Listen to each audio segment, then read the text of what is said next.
रेहान सिरोजखान पठार मी आता 12वी मध्ये विद्यार्थी कनिष्ठ महाविद्यालय कुरखेडा येथे शिकत आहे। आज भारत देशातील राज्यघटनेचा म्हणजे संविधान दिन म्हणून या दिवशी संविधान बाबासाहेब आंबेडकरांनी पूर्ण 2 वर्ष 11 महिने आणि 18 दिवस अथक परिश्रम करून मसुदा समितीमध्ये दिलं। तोच हा दिवस 26 नोव्हेंबर 1949 रोजी संविधान आपल्या भारत देशाला मिळाला। या संविधान मिळण्यापूर्वीची खूप मोठी कथा आहे। कथा म्हणजे स्टोरी, ज्याला बनवण्यासाठी भारत देशाने ज्या व्यक्तीची नियुक्ती केली तो व्यक्ती त्या लिहिण्या योग्य आहे का। आपण छोटी पुस्तक जरी लिहिली तरी आपण शोधतो की पुस्तक लिहिण्या योग्य हा माणूस होता का।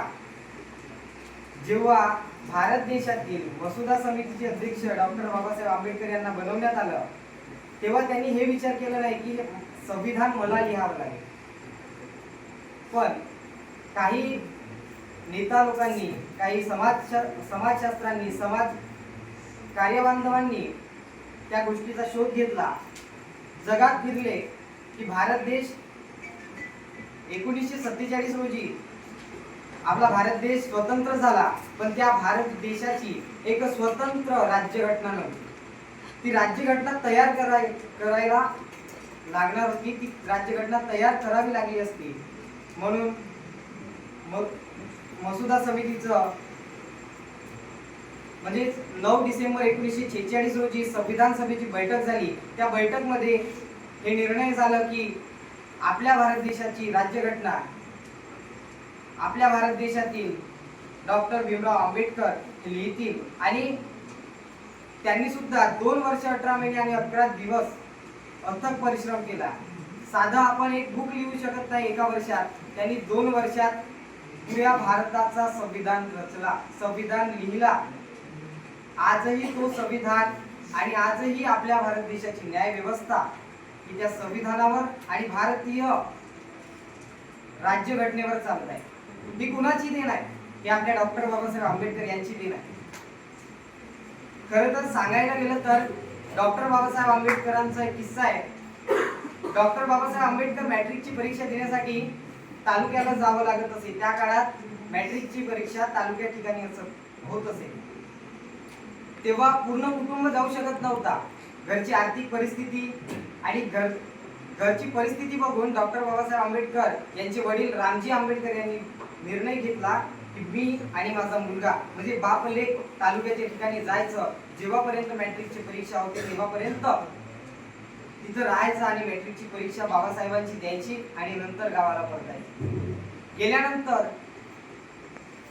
रामजी आंबेडकर यांनी जेवणाची व्यवस्था केली। पहिल्याच दिवशी पहिलाच पेपर होता। डॉक्टर बाबासाहेब आंबेडकर पेपर देण्यासाठी तालुक्याच्या ठिकाणी म्हणजे सेंटरवर गेले। रामजी आंबेडकर यांनी स्वयंपाक केला आणि डॉक्टर बाबासाहेब आंबेडकरांनी यांना खाऊ डॉक्टर बाबासाहेब आंबेडकरांना रामजी आंबेडकर यांनी खाऊ घातलं। तिथे फक्त 2 चपात्या असायच्या जेवणासाठी आणि दोन्ही चपात्या डॉक्टर बाबासाहेब आंबेडकर खाऊन घ्यायचे। सतत 3 दिवस असंच चाललं। डॉक्टर बाबासाहेब आंबेडकरांच्या मनामध्ये विचार आला की मी 2 चपात्या खातो तर बाबा काय खातात, माझे वडील काय करतात, माझे वडील उपाशी राहतात का। तिसऱ्या दिवशी या शंकेला समोर जाऊन आपल्या बाबाशी बोलले की बाबा आपण 2 चपात्या बनवतो, दोन्ही चपात्या मी खातो, तुम्ही काय खाता। वडिलांनी खूप छानसं उत्तर दिलं की जगावेगळी माझी भूक नाही, तू जगासाठी लढ, तू माझ्यासाठी नाही, तू आपल्यासाठी नाही तर ह्या भारत देशासाठी काहीतरी कर, काहीतरी बन आणि काहीतरी करून दाखव। ही भूक माझी नाही, ही भारत देशाची आहे। त्या काळात ज्या समाजाचे भीमराव आंबेडकर होते त्या समाजाला अस्पृश्य मानत असे, तेव्हा त्यांना पाणी पिण्याची, आज आपण या ठिकाणी येऊन कदाचित या सर्व गावाचे लोक येऊन, विद्यार्थी येऊन या ठिकाणी आपण शिक्षण घेत आहोत, तेव्हा त्या काळात विद्यार्थी येत होते पण ब्राह्मण लोकांचेच विद्यार्थी बसायचे, ब्राह्मण लोकांचेच विद्यार्थी शिकायचे, ब्राह्मण लोकच शिकायचे, ब्राह्मण लोकच वर जायचे. मग अस्पृश्यांना काय, ते तर काही करतच नव्हते. जेव्हा डॉक्टर बाबासाहेब आंबेडकर शिक्षणासाठी निघाले, जेव्हा डॉक्टर बाबासाहेब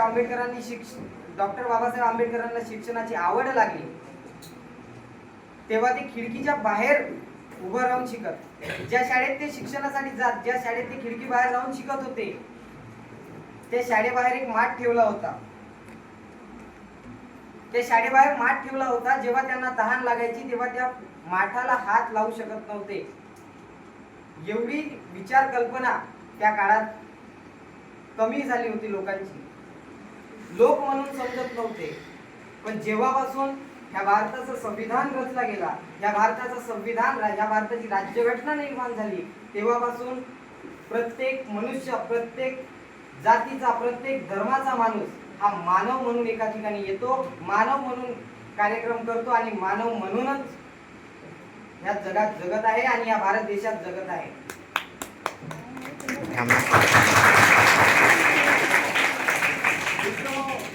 लग्न झाल्यानंतर दोन भावंड एका ठिकाणी राहू शकत नाही.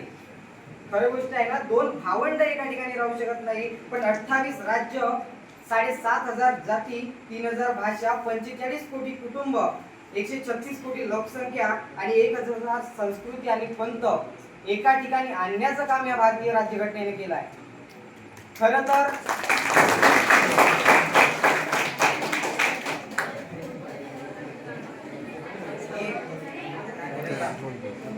एकदा काय झालं, लहान मुलगा होता 6 वर्षाचा.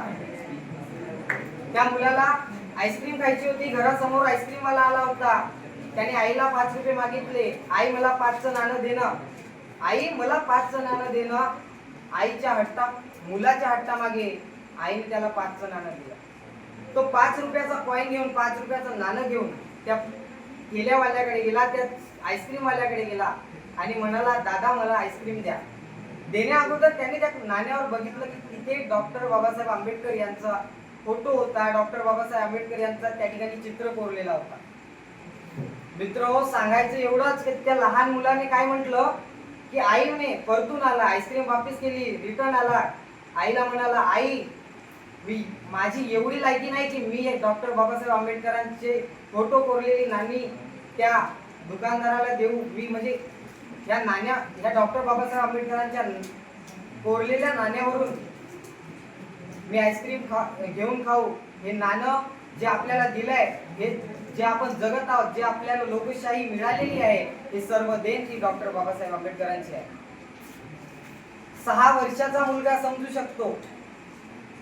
6 वर्षाचा मुलगा समजू शकतो. पहिल्या वर्गातला मुलगा त्या गोष्टीला समजतोय आणि आपणही समजत आहोत. म्हणूनच 26 नोव्हेंबर 1947 पासून खरं तर भारत सरकारने 2015 पासून भारताची राज्यघटना, भारताची राज्यघटना 1947 पासूनच निर्माण झाली. पण तो दिवस म्हणून साजरा 2015 पासून करण्यात येत आहे.